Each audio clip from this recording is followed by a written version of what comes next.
I'd like to now turn to the report itself. I'd like to turn to Francesca Pierigh, who carried out the research for the project, to present the report that we're presenting here today.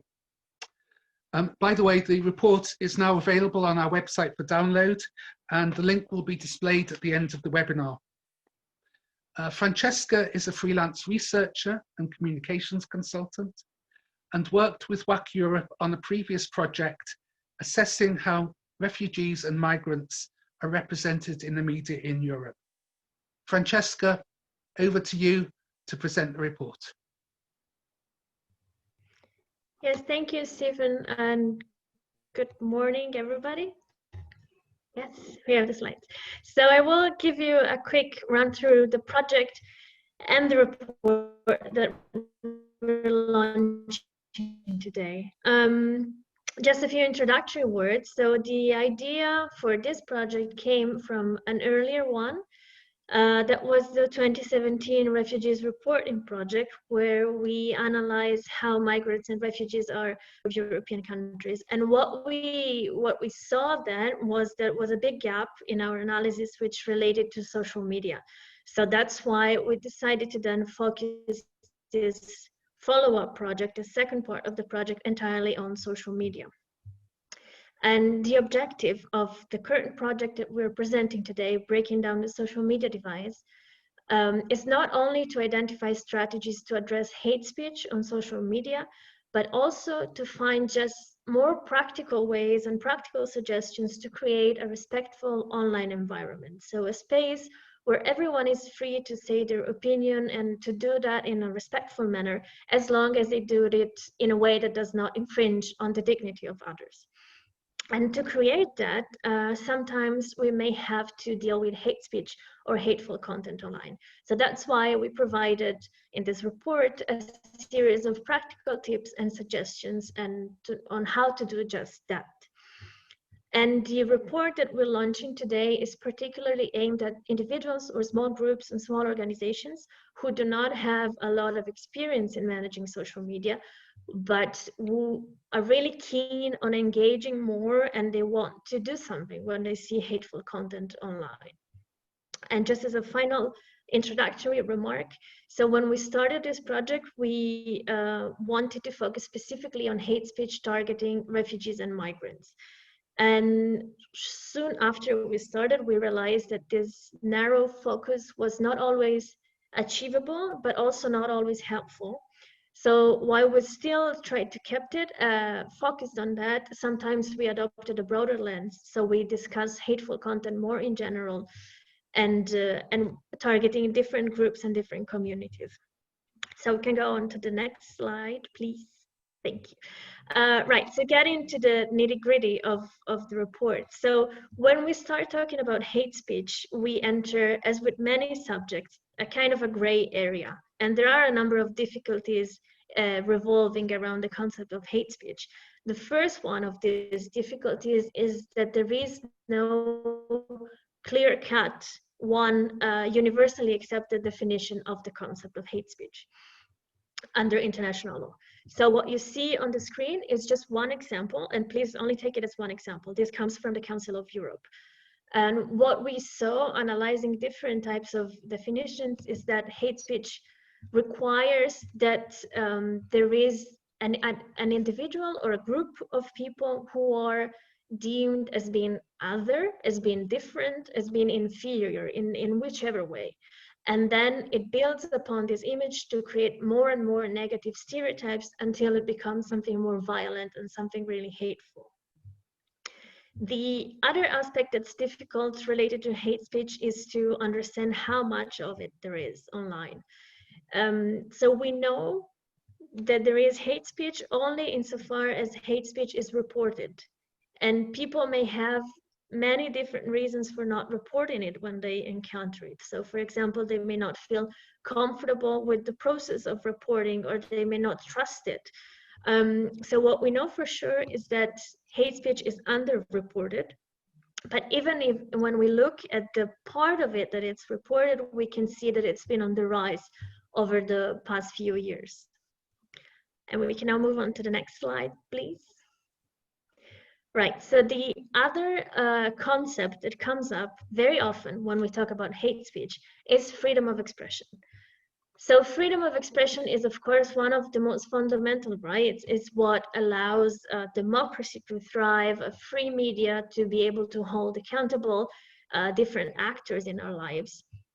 However, what happens is also that freedom of expression is often sort of invoked as the right which allows people who spread hateful content to continue doing so. So sometimes it may feel as if freedom of expression is this kind of umbrella under which we have to tolerate hate speech.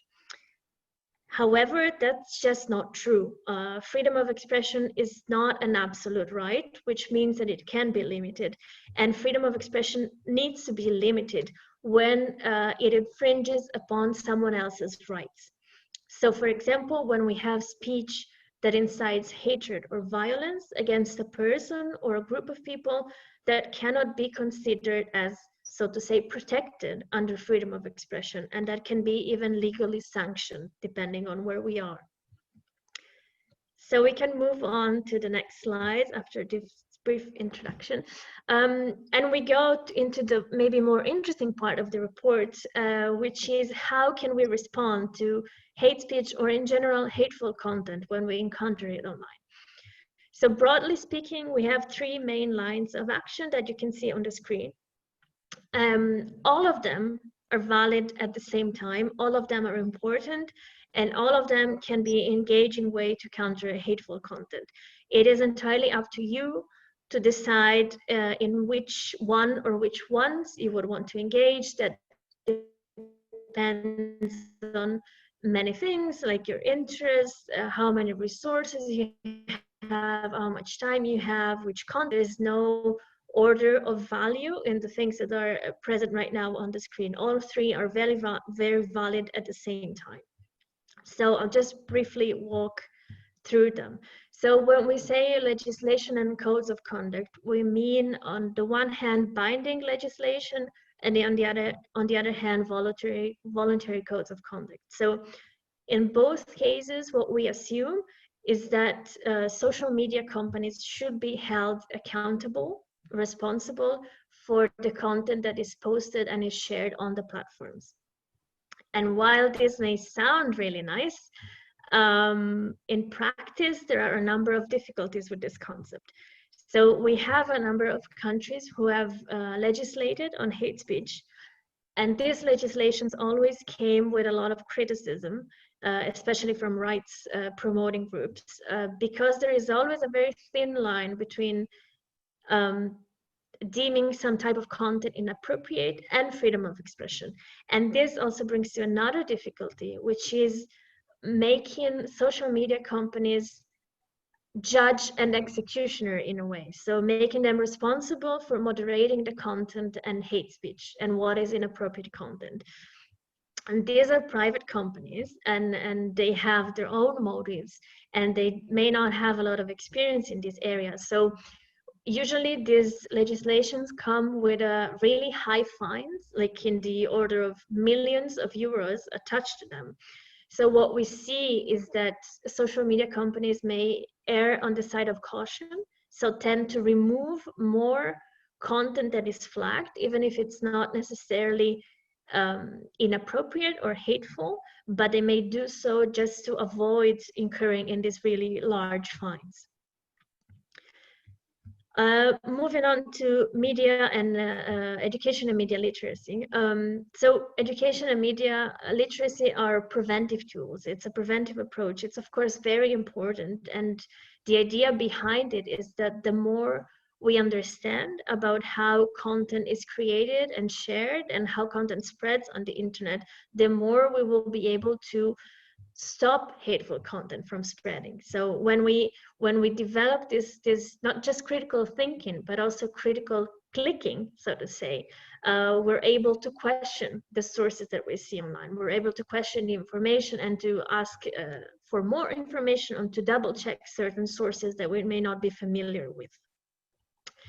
And finally, moving on to counter speech and other counter action. So this is very broadly defined, and any time that we see something hateful online and we engage with it, we are already doing counter speech. Other counter actions may include developing counter narratives or counter campaigns, and both these two last options are more resource intensive, of course, so they may be more appropriate to be developed within the framework of an organization or a group, just because they require more resources and more capacity to do so. And I just want to say one point on counter speech. So counter speech is very often considered one of the most effective ways to counter hate speech. And while that may be true, it's also important to be aware of the imbalance of power that exists between those who engage in hateful content and hateful messaging and those who engage in counter speech. So posting or sharing something hateful, it's a very immediate reaction that gives a kind of an immediate pleasure point, so to say. Whereas engaging in counter speech requires a really high emotional and mental effort to actively do that. So that's why we see so much hateful content online and so relatively little counter speech. But that's also why, at the same time, it's so important to engage in this and so important to become aware of it and to be able to do that, especially if we do not belong to one of the groups that are being targeted, because we can support the group, we can speak in favor of the group that's being targeted. And if you can just move on to the next slide. Thank you. So here you can see just a few suggestions. In the report, you see many more. We divided them in different categories. So if you're taking action as an individual, if you're working within the framework of an organization or a group, if you are being targeted by hateful content, or if you see someone that's been targeted, or if you just want to contribute to making the internet or social media a nicer and safer environment where everyone is able to express themselves respectfully. So many of the suggestions you will see in the report, they apply across different categories. Some are more specific to one or the other. This is just to give you a little bit of an example, and you can also just move on to the next slide. Right, so this is again to give you an idea of what is in the report, and I do invite you to take a look at it afterwards if you haven't already. And I just want to leave you with an encouraging note, because it may seem that counter speech it's a lot of trouble, and yes, that may be true. So sometimes when we engage in counter speech or other counter activities, we may want to change the opinion of the person who posted something hateful. And that's rarely going to happen, honestly. It can happen, but it's rare.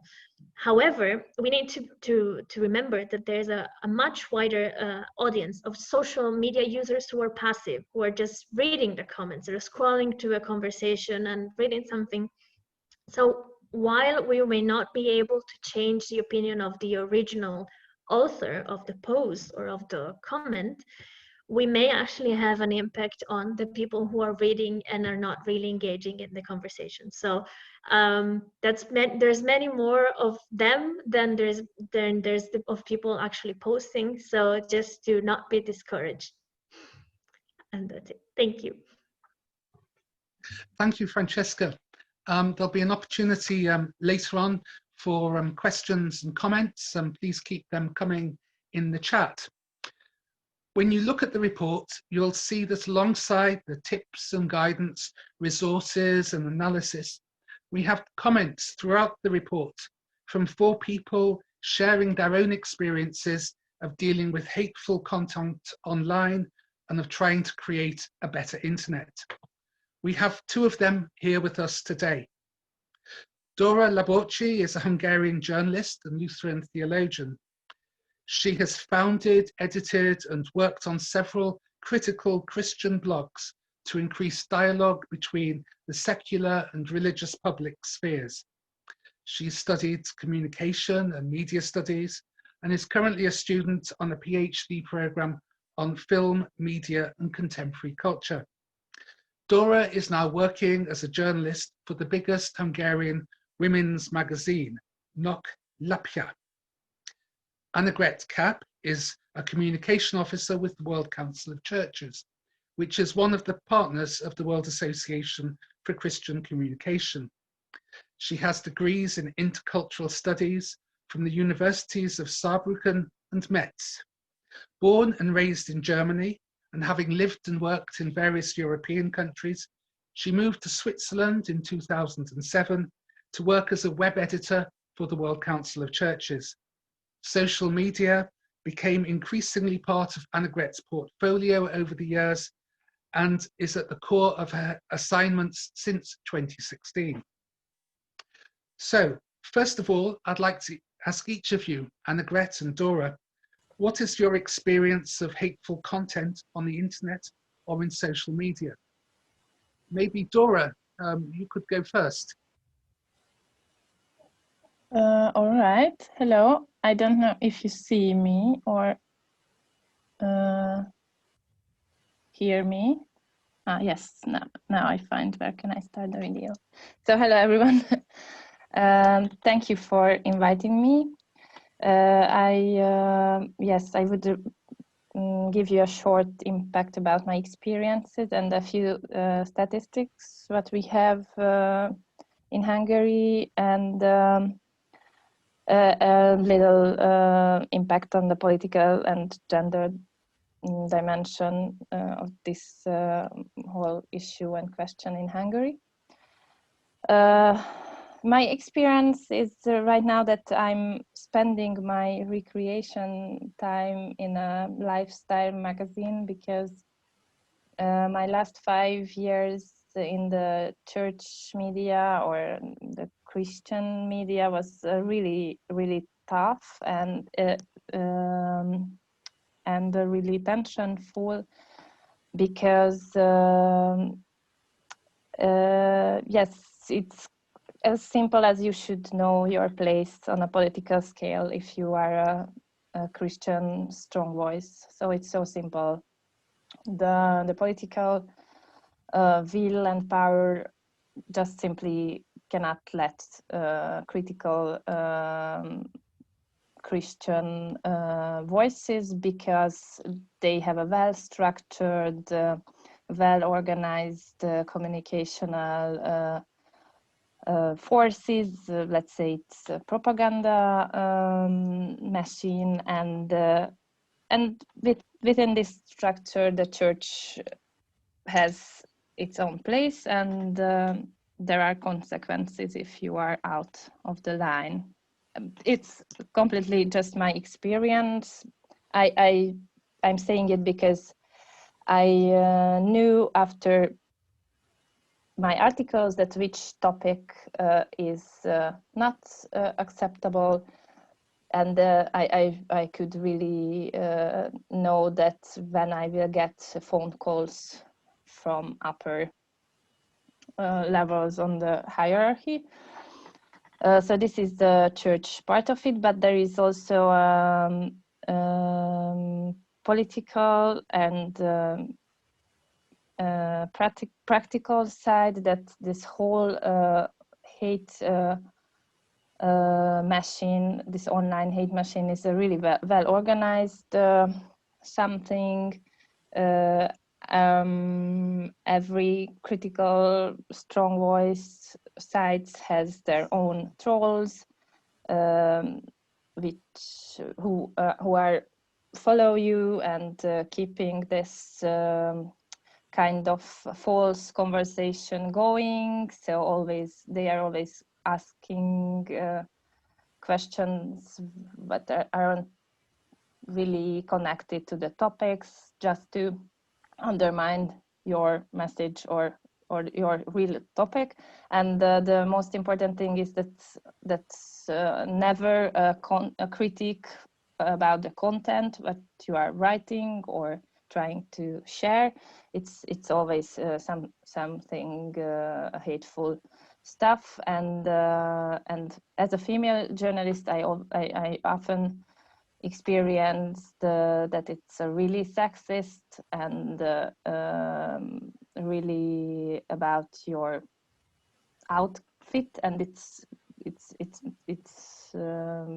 so no, it is just not about your age or how you are looking. It's the problem is that you are a female journalist and you are a symbol of something that they don't like equality, democracy, autonomy, independence, solidarity, and so on. So if you are a young female journalist, then they will be too young. If you are old, then they will be an ugly old lady. It doesn't matter. But there is that kind of thing that the female journalist outlook is also a part of this targeting hateful speeches.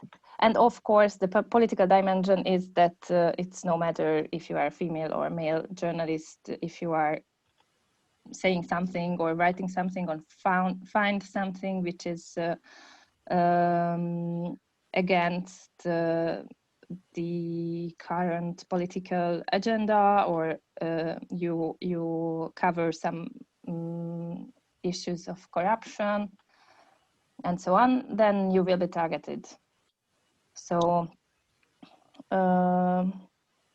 yes, and there is one more thing which is a really huge lack in Hungary, that there is no legal precedent. Mm-hmm. So there won't be any journalist who went to the court to take an issue about it. So it's that kind of atmosphere that, okay, it's come with the job, that's it, we have to deal with it, you have to deal with it personally, so there is no professional support and no legal precedent. And I think this kind of thing which has to improve if we could, sure. If we would like to create a safer place for everybody who is working in this online scale. Thank you, Dóra. That's it. Thank you. I think you've illustrated very clearly how this interlocking of hate speech around issues around political content, but also the way in which the characteristics of people are denigrated, particularly, as you suggest, female journalists. Annegret, what sort of experience have you had with hateful content online? Well, I handle various social media accounts for the World Council of Churches. Currently mainly the Twitter account, but I've also been taking care of Facebook a lot. That's the two main ones we use. And in doing so, I guess it's about once a week that I see something where that comes as a response, as a comment to one of our posts, where I think, well, the internet would be a better place if people wouldn't see comments like this. And then I may or may not actually act on it and block that person, depending on some consideration. I think we get to that later. Of course, at any time, if I have time and I want to find hate content, it's not difficult at all for anybody. You just need to go to any timeline of a major news outlet or politician, or actually just any account that's regularly posting on topics such as religion or migration or women's rights, or actually anything that has to do with group identities, and you'll see some responses that are hateful. So how do you respond, Annegret, when you find these kinds of comments on the social media of the World Council of Churches? Well, it depends a little bit. It would be either counter speech or making sure we don't provide a platform. We don't want to provide a platform to people who want to spread hate. I think I would see three categories of hate speech, people who produce hate speech. There are those who do that because they personally feel that way. They probably don't, they certainly don't identify themselves as I'm a hate speech person. They usually feel that they are defending their group against some perceived threat.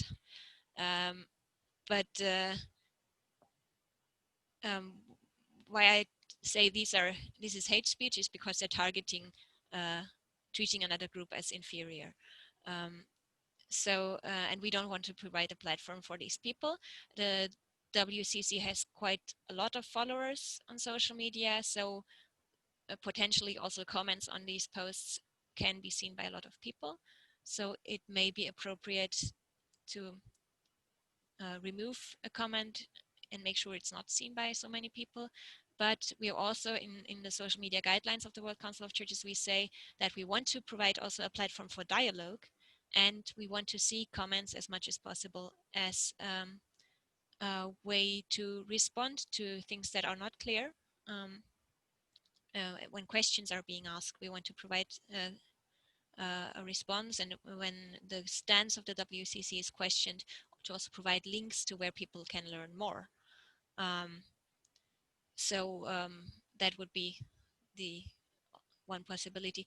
I think there are also people doing hate speech for political reasons, like Dóra has just given the example, and sometimes you can become a target of hate because you are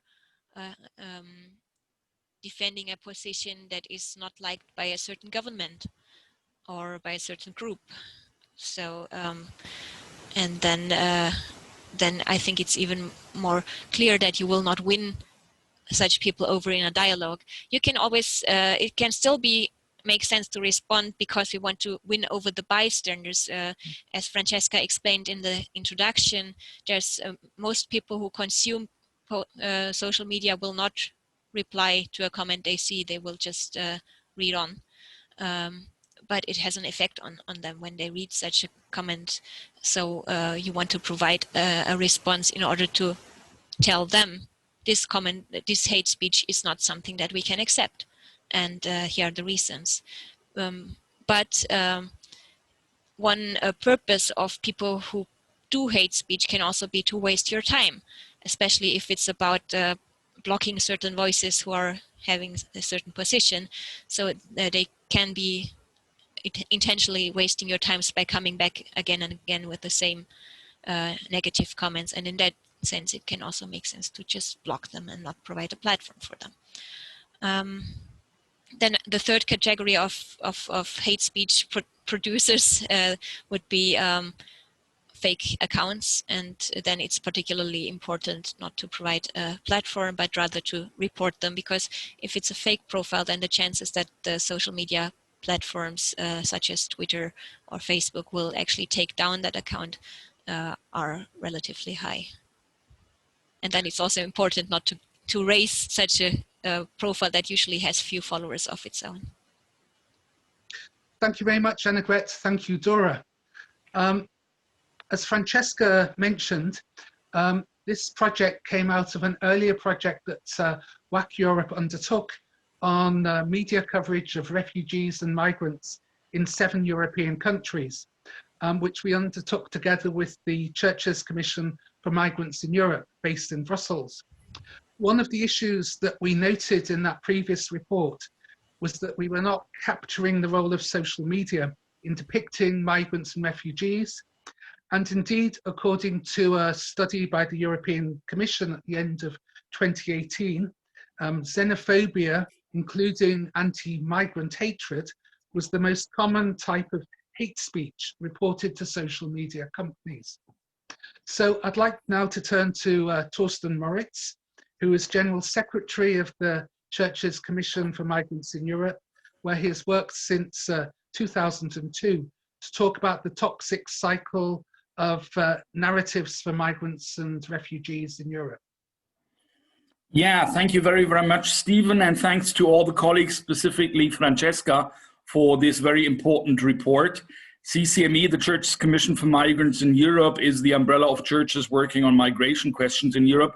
And of course, in our work, the question of hate speech comes up quite often. because it's not an isolated phenomenon. It is indeed a toxic circle, vicious circle of hate speech, hate actions, and hate politics, I would say.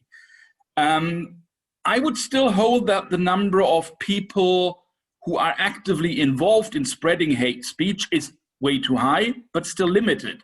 But as it's already been indicated by the previous speakers, what is really important is that they have a far bigger impact to the bystanders, but also to a general atmosphere, which leads to actions on the streets, but also to policy outcomes. And that's what we're saying very, very clearly in the work we are doing.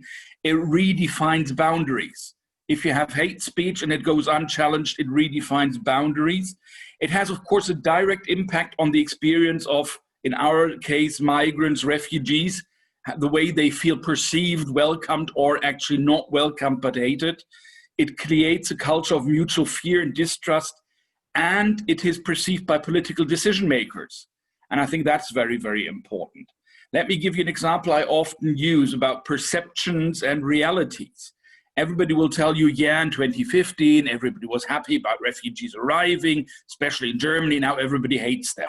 Well, let's look at the evidence. We have in Germany, indeed, in 2017, an election where for the first time an extreme right party enters parliament after World War II. Well, in that dimension, after World War II, elected by 5.3 million. That's quite a lot, 12% of those who went to election. And the same year, we have a study by the Ministry for Family Affairs, Senior Citizens and others, who looks into volunteer engagement for refugees. And that study finds that there's, in 2017, 8 million people actively supporting refugees once a month at least, and another 8 million given money to them advocating. So we have 16 million here and we have 5 million here. But we hear about the 5 million, not by the 16 million. So that is a classical case of perceived discussions and perceived popularity of positions and the reality. And a lot of that is indeed shaped by the discourse, which we have people on the street, but also in social media. The mainstream moves because there is a need felt to appease the political right, the populists, to say, oh, they're getting out of hand if we don't follow their agenda a bit. And the political leaders begin to accept a certain terminology, certain terms, certain portrayals of minority ethnic groups, refugees, migrants, which have been unacceptable until now, are becoming common sense, are being used by the political mainstream. And the good-willing leaders are afraid. Something we very often see in the advocacy we have, that political leaders tell us, we agree with you, but we're afraid of our electorate. And I think that's where it is important to stop that circle, to stop it. And the previous speakers have said, countering it, trying to make it dry out, blocking accounts.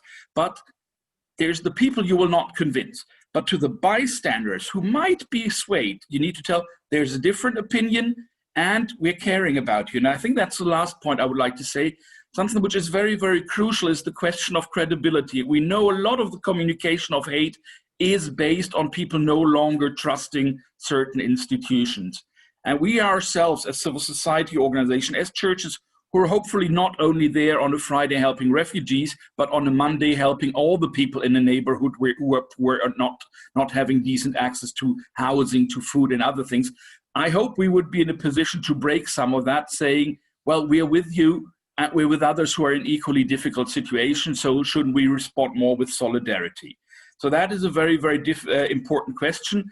We should not be blind. And I think that's important. One of the blessings in disguise of hate speech, whenever we come across it, we encounter a world which we often probably will not see too often in our midst. But it is exactly in that world where there's still lots of people bystanding who can be swayed, who can be convinced, and for whom it is important that others are saying, no, this is not the only option. No, we have a different opinion. Yes, we have different facts, and we think what we are proposing is more logical, more loving, and more in solidarity and better for everybody. So in that sense, this is an important guide to make us challenge and stop the vicious circle, the toxic circle of hate speech, hate action, hate politics at different points, and therefore I can only commend it. Thank you very much. Thank you, Torsten. I now want to turn to the Reverend Arni Svanur Danielsson. He's the head of communication at Lutheran World Federation, based in Geneva. Before that, he led the communication work for the Evangelical Lutheran Church of Iceland and was ordained in 2008 as the first online pastor of the Icelandic Church. He's been heavily involved in social media. He's also a member of WACC Europe's Regional Executive Committee, and he will share his experiences working with the LWF, tackling hateful content and why Christians should respond. Thank you, Stephen. Let me begin with, can I have the second slide? Let me begin with a prayer which arguably may be the second best known prayer in the world, namely the Serenity Prayer, written by American theologian Reinhold Niebuhr, of course, second best after the Lord's Prayer. And actually set out a premise which builds on that prayer. When we encounter and address hate speech, online or offline, I think we need the three elements mentioned in the prayer. We need courage, we need serenity, and we need wisdom. Good morning to those of you who are in my time zone. Good afternoon to those of you who may be somewhere else. Good evening, all depending on where you are and when you watch this. It's good to be with you today. Thank you, Stephen, for the opportunity to share some remarks on what could inform a Christian response when dealing with hate speech. Now, I'm a Lutheran theologian, so what I'm saying builds on that tradition. But before I go there, I really want to commend WACC Europe for the report, which I think is quite useful in analyzing the situation, and even more than that, in equipping churches and members of churches to engage in the public space and to help shape the public space as a just and hopeful space. Can I have the next slide? In 2016, the Lutheran World Federation published a document which was called The Church in the Public Space. Which space? This was the outcome of a study process that brought together scholars from around the world to discuss the role of religion in society. And it ends with a statement which summarizes 6 principles and gives 5 activities. I think these are quite relevant for our topic today. I think they give a foundation to build on when we're thinking about and addressing hate speech. Now, the first principle is to affirm the call to public engagement of churches. We are called by God to be transformative agents in the world. The second is a commitment to strengthening public space as a just space for all. This means ensuring equal access, ensuring safety and meaningful participation. The third is an affirmation of the public role and responsibility of religious communities who should contribute, for example, by articulating publicly their understanding of a just and peaceful society, advocating against oppressive structures, serving people in need. And here I would need the next slide. The fourth is making a distinction between the worldly and the spiritual, which leads us, for example, to condemn publicly any violence, domestic or public, and any hate speech which is perpetrated in the name of religion. The fifth is an acknowledgement that the public space is a shared space that should be participatory. And the sixth and final one is an affirmation of human rights as an important tool to enhance justice and peace. And here I need the next slide. Now, on the basis of this, there is a commitment to 5, we could say, key activities in the public space. The first is working towards inclusion and participation. The second is building relationships of trust. The third is challenging injustice. The fourth is highlighting signs of hope. And the fifth is empowering people of need. And if you look to the slide, you will see that, these are the A, B, C, D, E's of engagement. Now, we know that a lot has changed in recent years. Our ways of communication are changing. We're dealing with a rise in populism. We're dealing with a real surge of division and hate speech online. New media have emerged that are offering unheard opportunities for engagement and communication. And we know that these can both be used for good and for bad. But I think our principles for engaging with the public space have not changed. Can I have the next slide? Churches are called to participate, not to retreat. They are called to be active in public discourse, to engage in social media, to interrupt hate speech, empower people, and defend those who are oppressed. Churches are called to be voices of justice and peace publicly, to speak out, to reject violence, to reject any speech that belittles people and puts them down, to raise voices of non-violence and to give them space, to name violence, abuse, labels, anything that puts people and groups down. And the third is churches are called to build bridges between people, to work against any attempts of creating an us and them. Next slide. In September last year, LWF General Secretary Martin Junge addressed a conference called Peace with No Borders. It was held in Madrid, if I remember correctly. And in a speech titled Disarm the Hearts and Hands, he said, "The path to nurturing a culture of non-violence will be plagued with roadblocks or setbacks. However, as faith communities, we must not be known as communities of fear. The defining feature of faith communities is faith, not fear. Faith, not fear, is our defining feature.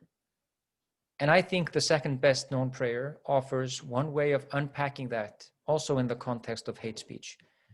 If I have the next slide. When we're dealing with hate speech, we need to have courage to speak out against injustice. We must have serenity to accept that change may happen more slowly than we want, and we need wisdom to guide us as we participate in the discourse, speak out for justice, and bridge divides with hope. Thank you. Thank you, Arni. I'd like to ask the comment moderators whether there are any comments or questions they'd like to share with from the chat. At the moment, there are no questions, so feel free to ask them. I've got a question for Arni. After your presentation, what does that mean in practice for the way in which the LWF deals with hate speech that it might get on its own social media? Thank you. I went a bit theoretical there. I think we tried to. I would actually subscribe to much of what Annegret said earlier.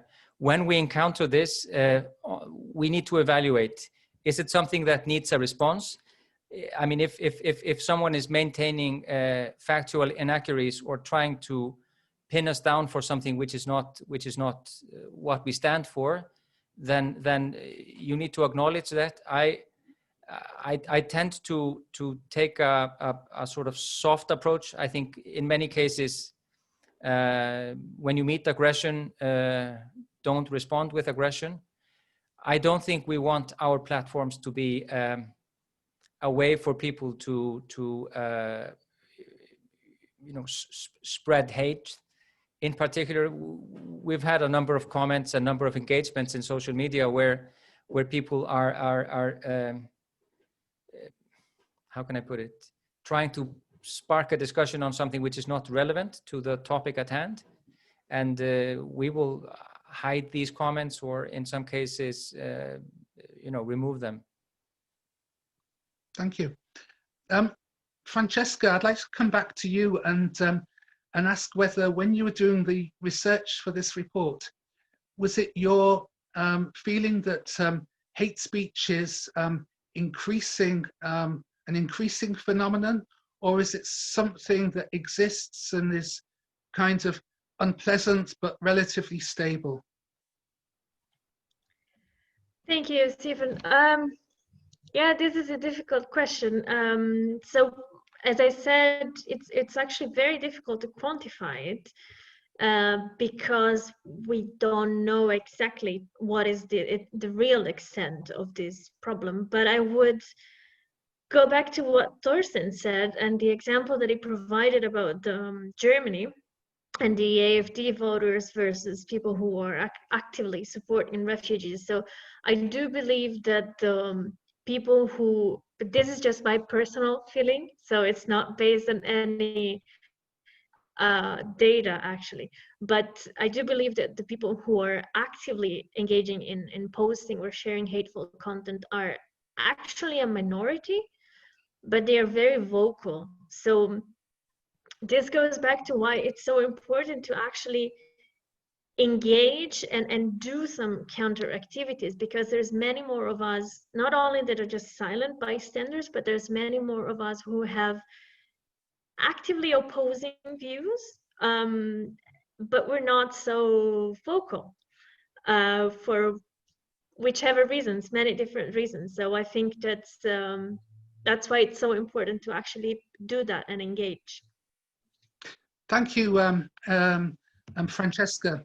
I'd now like to turn to Elizabeta Kitanovic, who works with the Conference of European Churches in Brussels, and for which the issue of hate speech has become an increasing concern in recent years. Elizabeta is working as a senior human rights advocate towards international organizations.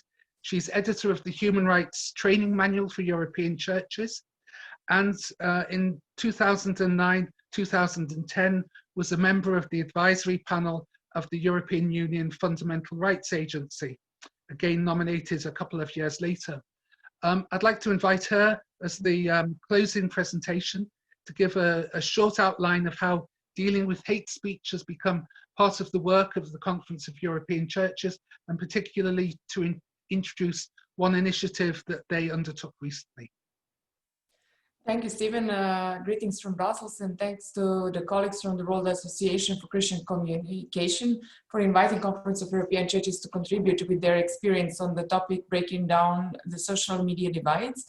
I have read thoroughly your toolkit, and it's really useful, and I think we will be using it in the human rights program that we are planning to organize in the future on the issue of freedom of expression.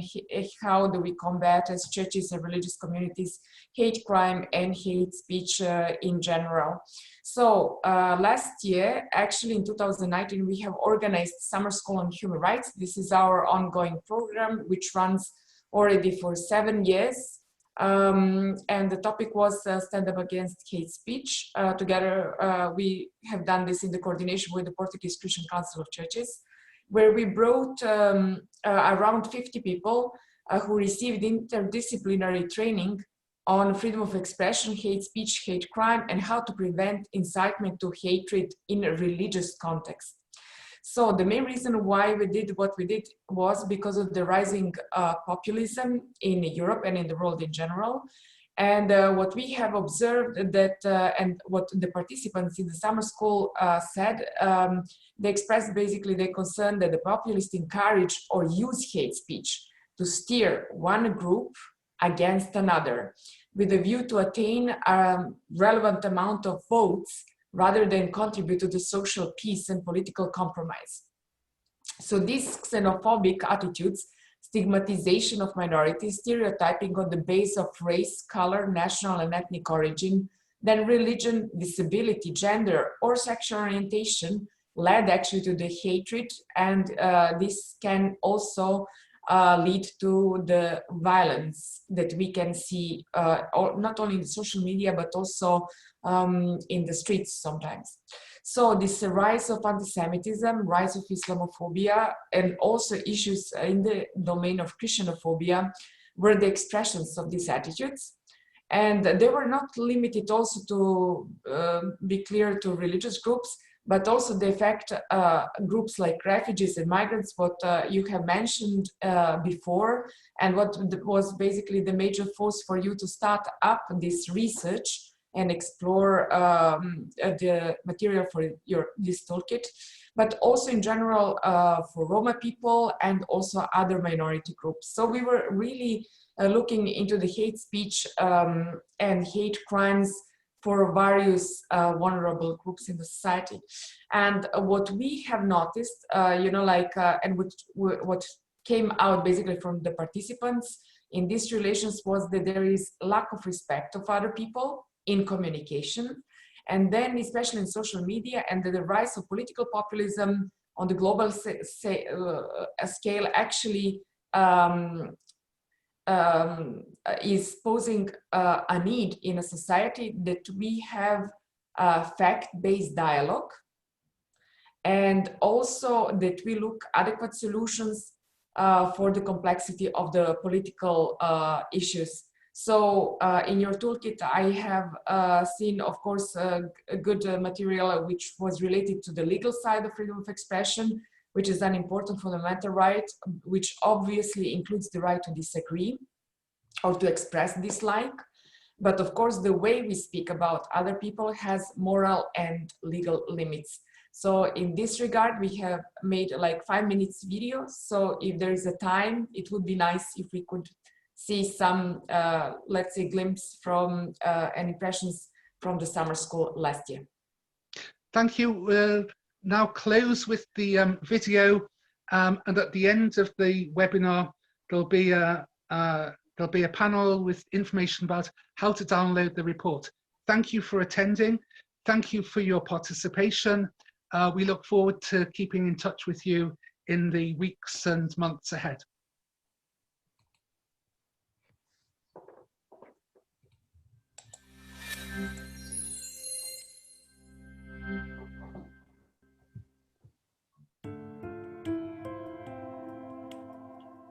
Religious intolerance is on the rise in many countries across the world.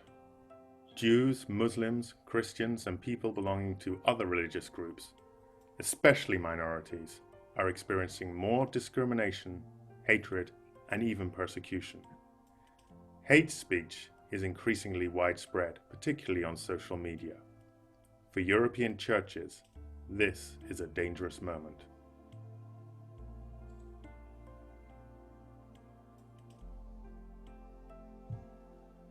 The Conference of European Churches addressed this issue in Lisbon, Portugal at its 2019 Summer School on Human Rights. Some 60 participants from various churches and religious communities came together to discuss hate speech. What is it? Why is it happening? How does religion get caught up in it? And what can we all do to stop it? First of all, what is hate speech? On June the 18th, 2019, United Nations Secretary General Antonio Guterres launched the UN Strategy and Plan of Action on Hate Speech. The strategy does not legally define hate speech, and it notes that there are disputes about what hateful speech is. Nonetheless, hate speech is understood in the UN document as any kind of communication in speech, writing, or behaviour that attacks or uses pejorative or discriminatory language with reference to a person or a group on the basis of who they are.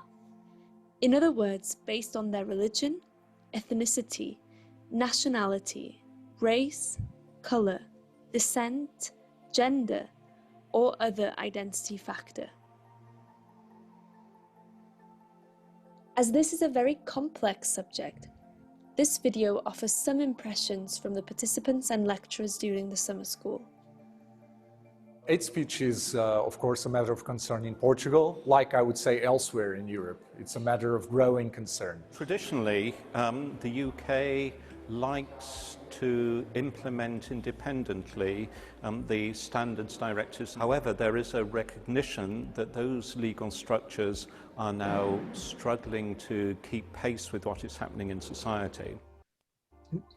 How dangerous is hate speech? There is obviously anti-Semitism, there is Islamophobia, there's anti-Christian hate and such. Comes like little drops of poison, poisoning our life in all its dimensions. Hate speech comes in many forms. Sometimes it's directed against religious groups, while at other times against minorities like immigrants, refugees, or disabled people. Why is hate speech growing? Fear, uncertainty, lack for hope for the future, and therefore rage. The old world is going, but we don't yet see what the new world will be like, so people feel insecure. Well, social media definitely contributed to the fact that it became a lot more normalized. So, what What do we do about hate speech? In a world where there's lots of conspiracy theories and fake news, given facts is one thing, but we need to be able to provide concrete counterexamples, enable people to meet one another, get along with one another, understand one another. At stake is our democracy and the way our freedom of speech, our freedom of interaction, and our society being able to function in a civilized way. That is what is at stake. It is also important to teach people to avoid hate speech. Education, to share very clearly that the message of Christianity is a message of hope, of life, and of love. And to emphasize respect, openness, and inclusion. We believe in diversity. We believe that being together we can share our values. We believe that each country in Europe has a peculiar way to construct more democratic and participating societies. Ultimately, this is a challenge for all of us. We have to work together. I think it's very, very important, first of all, that churches show leadership in contesting some of the political discourse. One of the really interesting things to do is to welcome these people, which were subject of hate speech in the church, and to do it publicly in order to say, these are our brothers and sisters in Christ, we welcome them.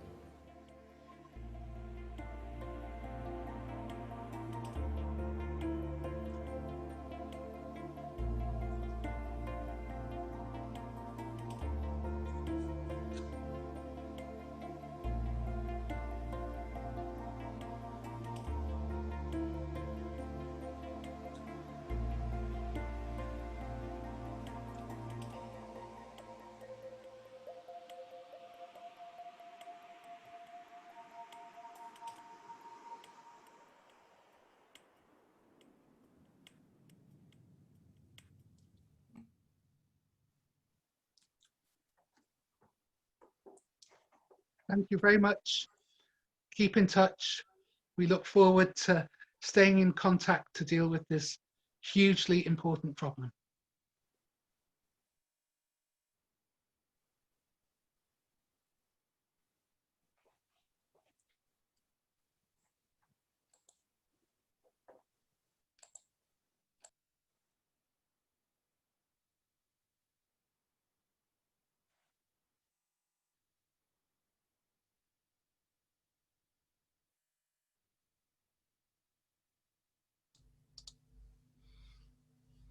Thank you and goodbye.